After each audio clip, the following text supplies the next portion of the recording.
하윤아, 너 또 핸드폰만 보고 있지? 책도 좀 읽어, 책도. 맨날 핸드폰만 보니까 책을 안 읽게 되지.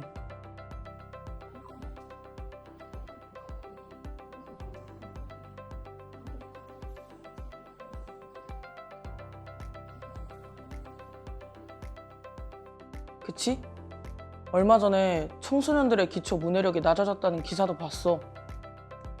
그만큼 스마트폰을 통해 온라인상의 짧은 글을 많이 읽고 또 영상들을 시청하는 데 많은 시간을 쓰게 되면서 정작 글, 그리고 긴 글을 제대로 이해하지 못하는 학생들이 많대.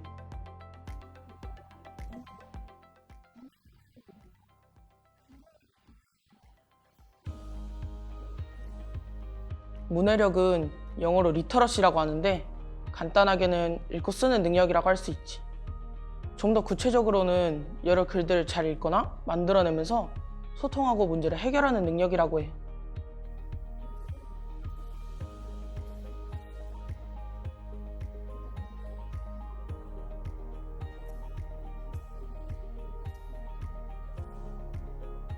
그래, 아무래도 많이 읽고 쓰는 경험을 가질수록 그런 능력이 점점 개발될 테니까.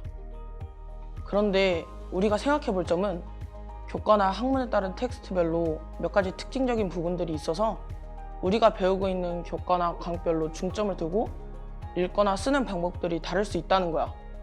문법적인 측면에서 그 예를 살펴보면 문학 텍스트는 미적 목적을 위해 조작된 일상 언어를 통해 표현되는 경향이 있고 수학은 언어뿐 아니라 수학 기호나 수식 등과 같은 상징적 혹은 시각적 재료들로 이루어져 있거나 일상에서도 쓰이는 단어가 수학에서는 좀 더 특수화된 의미로 사용되는 경우가 있다는 것이지. 또 역사 텍스트는 시간의 흐름 혹은 인과성을 잘 드러내기 위해 이끌다나 뒤따르다와 같은 특정 동사나 이유, 효과, 반응 등과 같은 명사 혹은 뭐뭐와 함께, 뭐뭐를 통해, 뭐뭐로부터와 같은 표현들을 사용하는 경향이 있다고 해. 과학 텍스트도 나름의 특성이 있어서 특수화되고 전문적인 어휘 혹은 두음 문자, 그리고 무엇보다도 명사 혹은 명사화된 표현을 사용하는 경향이 있다고 해.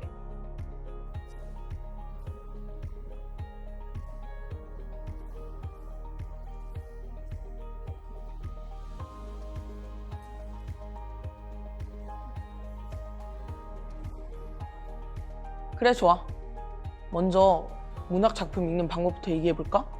여러 가지가 있을 텐데 우선 우리가 작품을 이해하기 위해 생각해볼 것은 크게 네 가지가 있어.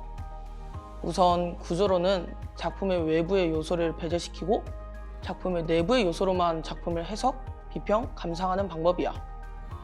그래서 내재적 접근 방법 혹은 절대론적 관점이라고도 하고 작품을 작가, 독자, 시대 상황 등과 같은 외적인 요소와 관련지어 이해하지 않고 작품의 내적인 요소, 언어적 구조에 집중하여 해석하는 거지. 시의 경우 온율, 상질, 이미지 등의 측면에서 소설의 경우 서술자, 시점, 플롯 등의 측면에서 작품을 감상할 수 있는 것이고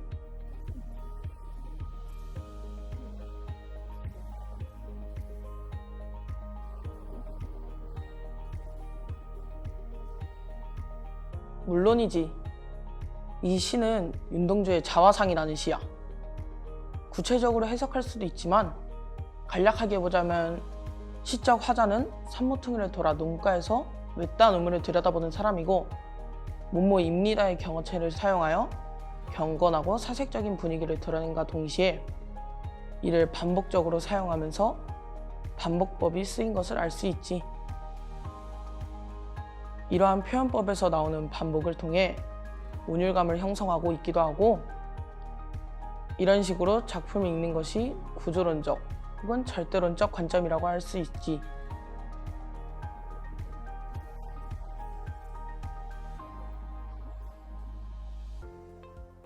잘 이해가 된다니 다행인걸?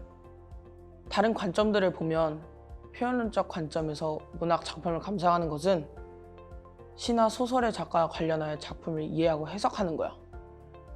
그리고 효용론적 관점은 문학 텍스트의 의미는 정해져 있지 않고 독자가 의미를 구성하는 것에 따라 달라진다는 입장이라고 할 수 있어. 그래서 시나 소설이 독자에게 어떠한 효용과 교훈, 쾌락을 주는지에 집중하여 문학을 감상하는 방법이야.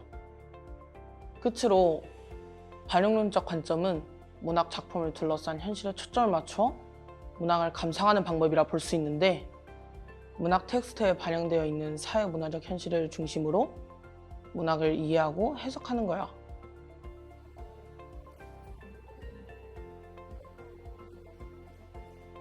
당연하지. 다시 윤동주의 자화상을 확인해 볼까? 반영론적 관점에서 보자면 이 시가 쓰여진 시대가 1930년, 40년대, 바로 일제감정기라는 것에 주목할 필요가 있어. 이 일제시대에는 부당한 일제 세력에 저항한 사람들도 많이 있었지만 그 지배를 암묵적으로 수용하고 인정하며 평범하게 살아간 사람들도 많았을 거야. 그러한 사람들도 마음 한켠엔 불편한 마음이 컸겠지? 불이한 현실에 항거하지 않았다는 것에 죄의식이 있을 수도 있는데, 윤동주 시인은 그 암울한 시대를 살아갔던 사람들의 마음을 시로 표현했다. 그렇게 볼 수 있지. 이렇게 시대적 현실을 통해 시를 바라보는 것이 반영론적 관점이야. 이와 달리 만약에 작품을 읽는 독자의 관점에서 작품을 바라본다면 이제 그건 효용론적 관점이 되는 거야. 예를 들어 너가 이 작품을 읽고 스스로 어떤 변화 혹은 영향을 가지게 되는지에 집중하여 작품을 해석할 수 있다는 거지. 시 속의 화자는 스스로를 들여다보며 자화를 미워했다가 결국은 화해하고 있다는 내용을 보고, 나도 스스로를 돌아보고 내 부정적인 자아와 화해를 하고 그런 경험을 해봐야겠다고 생각하면 그게 바로 효용론적 관점에서 작품을 읽은 거야.